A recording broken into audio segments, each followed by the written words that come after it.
में बता देते हैं कि शुभ होना है कि अशुभ होना है, स्वप्न में आ जाता है, स्वप्न में संकेत आ जाता है, तो ऐसी स्थिति बन जाती है। इसलिए जब तुम्हारा ऐसा ना बने, आज तुम पंचम काल में हो, मोक्ष नहीं है और तुम चूक चुके हो। तुम्हें जब सब कुछ मिला था, वज्र सब नारायण संगम था, चौथा काल था, भगवान सामने थे, लेकिन अपन सबको वो बात समझ में उस समय नहीं आई। अब क्या करें? तो जिनवाणी माँ कहती है अभी एक सगुन उठाओ, अब मेरा कल्याण होगा कि नहीं होगा।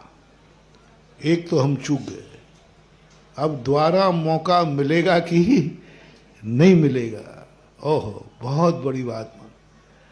पंचम काल की दशा पर जब विचार करते हैं, चारों तरफ अंधेरा ही अंधेरा है, मोक्ष मार्ग की अपेक्षा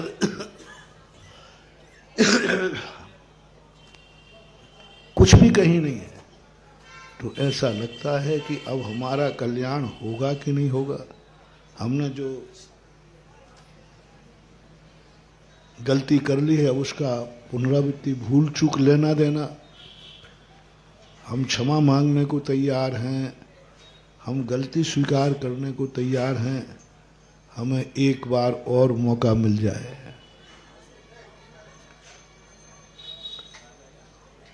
कोई नहीं सुनेगा, क्योंकि तुम सीआर खो चुके हो। तुम्हारी सीआर अच्छी नहीं है। पंचम काल में जितने जीव हैं, इनकी सीआर अच्छी नहीं है। भगवान कहते तुम्हारा कोई भरोसा नहीं, कह करके भी पता नहीं। जैसे तुम छोड़ा सा मिलेगा, कब कहा था हमने? सीआर बहुत खोटी है अपनी। जिनवाणी ने कहा, मैंने कही देखो, कई बार हमने कहा भगवान देखो हम लोगों से गलती हो गई, उस समय नहीं समझ पाए जब आप दुनिया में थे, अब समझ जाएंगे। अब एक बार, ओनली वंस मोर। जिनवाणी कहती है रिकॉर्ड निकालो। ये बात तूने कितने बार कही महानुभाव। जब जब अपने बुरे दिन आए, तब तब हमने कहा अब ऐसी गलती नहीं करूंगा।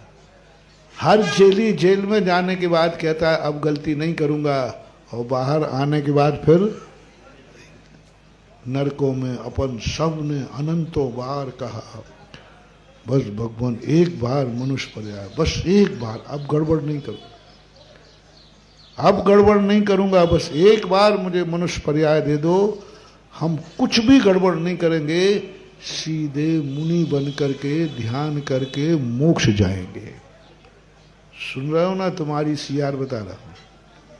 और तुमने सबने संकल्प किया है, सबके संकल्प कान पकड़ के किया। बस भगवान एक बार, ओनली एक बार, फिर गड़बड़ नहीं करूंगा। अब तो कुछ गड़बड़ सवाल, ना तो गुस्सा आएगा, ना क्रोध मान माया, कोई कसाय नहीं करूंगा, कोई पाप नहीं करूंगा, बस एक बार और मनुष्य पर्याय दे दो बस। जिनवाणी कहती है ऐसी तू अनंतों बार कह चुका है, और सबने ये सौगंधें खाई थी, बन गए ना मनुष्य।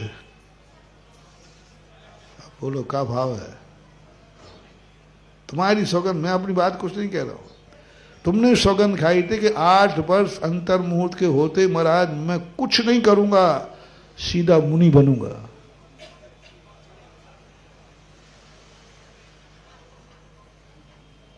तुमने आरिका बनने का, यदि स्त्री बनी तो मैं आरिका बनूंगी, और पुरुष बनी तो सीधा कहां है।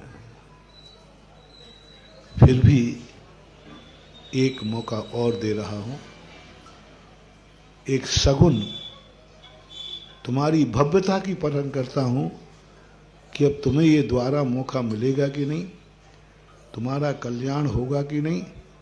एक सगुन उठाता हूं इस पंचम काल में, और सगुन ये है जब भगवान थे वो तो तुम्हें समझ में नहीं आए। अब एक सगुन उठा दो कि सामने पाषाण की मूर्ति है, तुम्हें कभी भगवान नजर आए क्या? मूर्ति के दर्शन नहीं करना है, भगवान।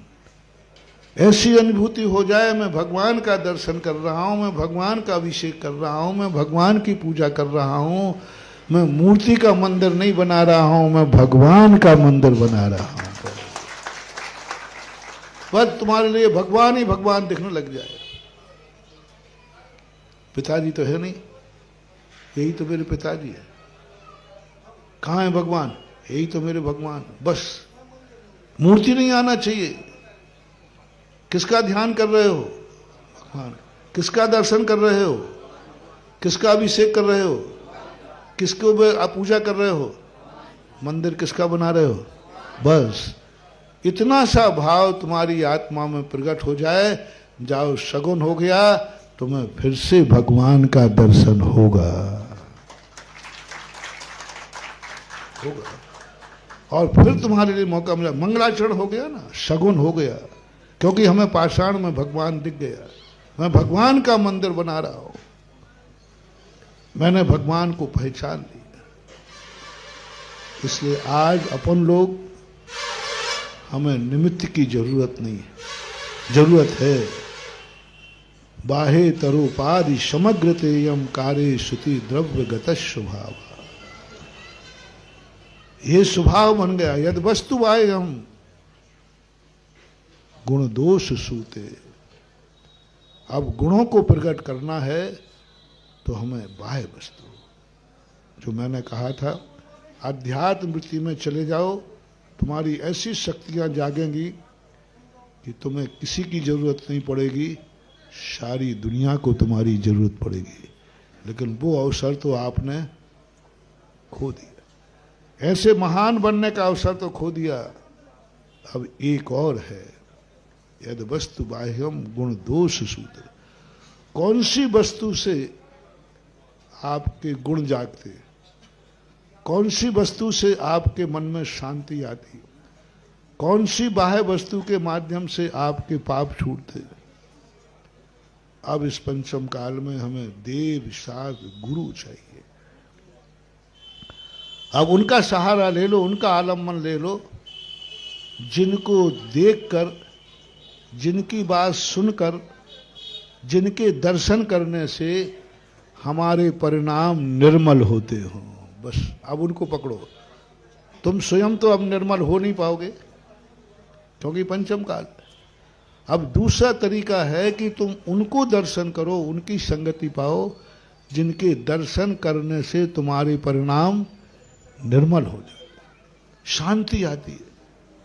पाप करने का नहीं, पाप छोड़ने का भाव आता है। उनको पकड़ना, उनको आलम्बन लेना, उनको देखना। गुरु कौन है? जिसकी संगति से पाप छोड़ने का भाव आ जाए। हमारे आचार्य महाराज ने लिखा, साधु की संगति से लोग संत बने या ना बने, लेकिन संतोषी जरूर बन जाते हैं। भगवान बने या ना बने, लेकिन इंसान जरूर बन जाते हैं।